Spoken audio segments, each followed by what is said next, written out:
فصوص الحکم کا درس انہیں آتا تھا. یہ ان کے قادیانی ہونے کی دلیل پیش کی. خدا کا خوف ہونا چاہیے. بات کیا ہوئی اس زمانے میں جب یہ کچہری میں ملازم تھا مرزا قادیانی، اس وقت دنیا تو ایک طرف، شاید اس کے اپنے بھی وہم و گمان میں نہ ہو کہ اس نے کبھی دعویٰ نبوت کرنا ہے. اس وقت اگر وہ شیخ نور محمد صاحب کے پاس فصوص الحکم کا درس سننے جاتا ہے تو اسے شیخ صاحب کے قادیانی ہونے کہاں سے ثابت ہو گیا؟ بلکہ اسے تو شیخ صاحب کی فضیلت آتی ہے کہ وہ اس لیول کے صوفی تھے کہ یہ بندہ بھی ان کے پاس اصلاح کے لیے گیا تھا. باقی اس کا نصیب الغرض ان کے استدلالات ایسے ہی ہوتے ہیں.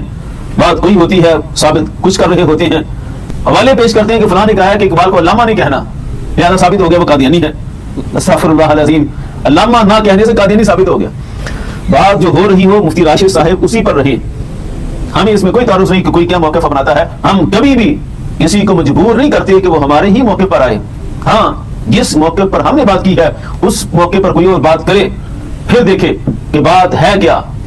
ہمارا موقف یہ نہیں کہ قضیہ فدق کو اسی طرح سے ہی بیان کیا جائے.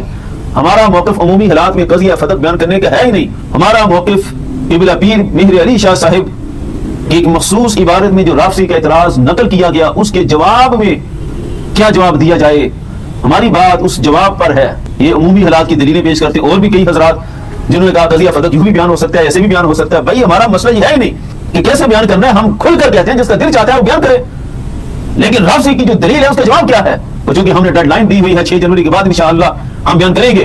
اور مفتی راشد صاحب کے لیے تو کھلا چیلنج ہے کہ وہ 6 جنوری تک وہ دلیل ڈھونڈیں، اس طرف آئیں. باقی رہا مفتی علی اصغر صاحب نے جس پیرائی میں بیان کیا قضیہ فدق کو، ان کا اپنا موقف. اسی طرح یہ دیکھ سکتے ہیں فیضان صدیق اکبر، یہ بھی المدینہ العلمیہ سے شائع ہوئی، اور المدینہ العلمیہ کی جو اتھینٹیکیشن ہے جتنے علماء اس پر تحقیق کرتے ہیں وہ سب کے سامنے ہے. اس میں جب انہوں نے قضیہ فدق کو بیان کیا تو یہاں تو انہوں نے واضح کہا کہ سیدہ پاک رضی اللہ تعالیٰ عنہ کو حدیث کا علم تھا، جبکہ مفتی علی اصغر صاحب یہ دلیل دے رہے تھے کہ حدیث کا علم نہیں تھا. اور یہاں انہوں نے دوسرا موقف اختیار کیا علامہ ابن حجر اسقلانی والا، اور علامہ ابن حجر اسقلانی کی عبارت کو اپنے مفہوم میں بیان کیا. اور یہ میرے پاس علامہ ابن حجر اسقلانی کی فتح الباری موجود ہے، اس کی عبارت کو نقل کیا اور حوالہ بھی اسی کا ذکر کیا. انہوں نے فرمایا انہا اعتقدت، وہ ہے کہ سیدہ پاک رضی اللہ تعالیٰ عنہ کا اعتقاد تھا حدیث کے بارے میں. کیا اعتقاد تھا؟ تخصیص العموم. وہ حدیث میں جو عموم ہے لا نورث، کہ انبیاء وارث نہیں بنتے، اور اس میں مفعول کے لحاظ سے عموم کہ کسی بھی چیز کا وارث نہیں بنتے، اس میں سیدہ پاک رضی اللہ تعالیٰ عنہ کا تخصیص کا اعتقاد تھا کہ یہ عام نہیں ہے. حدیث اپنے مفہوم میں عام نہیں ہے، حدیث مخصوص من بعد ہے کہ بعض چیزوں کی تقسیم ہوگی اور بعض کی تقسیم نہیں ہوگی. یہ موقف تھا سیدہ پاک رضی اللہ تعالیٰ عنہ کا.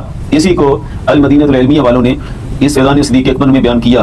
اور جبکہ دوسری طرف کہا کہ وتمسک ابو بکر بالعموم، جبکہ سیدنا ابو بکر صدیق رضی اللہ تعالیٰ عنہ نے عموم سے استدلال کیا. اور ایک طرف تخصیص بیان کرنا، ایک طرف عموم سے استدلال قائم کرنا، فقہا کی اصطلاح میں اسے ہی اجتہاد کہتے ہیں.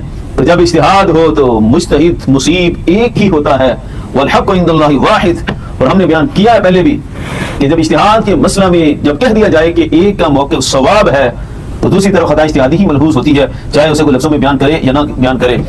اس کے باوجود بھی ہمارا موقف یہ ہے کہ قضیہ فدق میں سیدہ پاک رضی اللہ تعالیٰ عنہ نے جو عموم کے مطابق عمل کیا، اس لحاظ سے سیدہ پاک رضی اللہ تعالیٰ عنہ کی طرف خطا کی نسبت کرنا جائز نہیں ہے. یہ ہم کھلے دل سے بیان کرتے ہیں کہ عموم کے مطابق جو سیدہ پاک رضی اللہ تعالیٰ عنہ کا عمل تھا اس کے لحاظ سے سیدہ پاک رضی اللہ تعالیٰ عنہ کی طرف خطا کی نسبت کرنے کی کوئی ضرورت نہیں. اور یہ آج نہیں، یہ 7 مہینے پہلے یہ بیان بھی ہم آخر میں لگا دیتے ہیں. باقی ہمارا موقف جو ہے وہ اسی بیان میں سن لیا جائے کہ اس بیان میں ہم نے تفصیل کے ساتھ 7 مہینے پہلے بیان کر دیا تھا. جی ناظرین، آپ نے حضرت علامہ مولانا شیخ الحدیث مفتی محمد زاہد محمود النعمانی جلالی صاحب کی گفتگو جو ہے وہ سماعت کی ہے. مجھے امید ہے کہ کئی مسئلے حل ہو گئے ہوں گے، کئی عقدے کھل گئے ہوں گے، کئی غلط فہمیاں جو ہے وہ دور ہو گئی ہوں گی. اب دیکھیے مسئلہ ہے کیا اور کیا سے کیا بنایا جا رہا ہے، اور یہ کوشش کی جا رہی ہے کہ اب دعوت اسلامی اور علامہ اشرف آصف جلالی صاحب اب یہ آمنے سامنے آ جائیں. لیکن یہ بات تو طے شدہ ہے کہ اللہ تعالیٰ کی رحمت سے، اللہ تعالیٰ کے فضل و کرم سے نہ تو علامہ اشرف آصف جلالی صاحب کے ایمان و عقائد میں کسی قسم کی گڑبڑ ہے اور نہ ہی دعوت اسلامی میں. جیسے مرضی سازشیں کرنے والے کرتے رہیں. یہ اتنی سمپل سی بات ہے. مجھے نہیں پتا کہ راشد محمود رضوی صاحب و دیگر جتنے بھی احباب ہیں وہ کیوں یہاں پر جو ہے وہ ان کو مسئلہ سمجھ میں نہیں آ رہا یا حل نہیں کرنا چاہتے، یا وہ یہی چاہتے ہیں کہ جناب علامہ اشرف آصف جلالی صاحب جو ہیں ان کو ٹارگٹ کرنا ہی کرنا ہے. پتہ نہیں کیا دل کے حالات اللہ تعالیٰ کی ذات بہتر جانتی ہے کہ آخر میں یہ کیا چاہتے ہیں. لیکن یہ بات تو طے شدہ ہے کہ جتنے بھی طلباء ہیں یہ مسائل جو حضرت نے بیان کیے ہیں نا، یقین کیجئے کہ یہ باتیں میں نے بھی طلباء سے بھی سنی ہوئی ہیں، اساتذہ اکرام تو ایک الگ رہ گئے نا، طلباء بھی یہ باتیں بیان کر رہے ہیں جو ابھی علامہ زاہد محمود نعمانی جلالی صاحب نے بیان کیے۔ اب یہ دیکھ لیں کہ رنگ کیا دیا جا رہا ہے اور مسئلہ کیا ہے۔ یہاں سے ایک اور بات جو ہے وہ واضح ہو گئی، بلکہ مسئلہ ہی حل ہو گیا کہ جو جناب ابو طالب کے حوالے سے پچھلے دنوں یہ بھی بڑا مسئلہ رہا، جناب ابو طالب کا کئی لوگ ہیں جو کہتے ہیں جناب وہ ایمان والے تھے، تو ہمارے علماء کہتے ہیں ٹھیک ہے جناب آپ مانیں، آپ ایمان والے مانتے رہیں، ٹھیک ہے ہمیں کوئی اعتراض نہیں ہے، لیکن اس بات پر اجماع ہے امت کا کہ وہ ایمان والے نہیں تھے۔ ایک کہہ رہے ہیں کہ ایمان والے نہیں تھے، ایک کہہ رہے ہیں ایمان والے تھے۔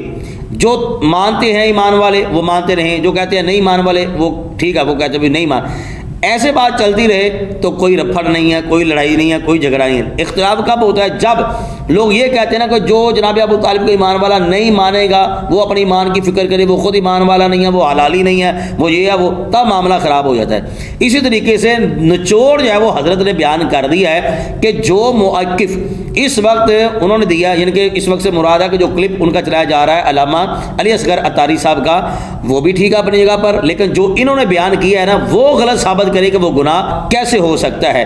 اس حوالے سے حضرت نے مفصل بیان کیا اور انتہائی شاندار بیان کیا ہے۔ اللہ تعالیٰ ان کو شاد و آباد رکھے۔ میں ناظرین سے گزارش کروں گا کہ آپ اپنی رائے کا اظہار کمنٹ باکس میں ضرور کیجیے گا۔ السلام علیکم ورحمۃ اللہ وبرکاتہ۔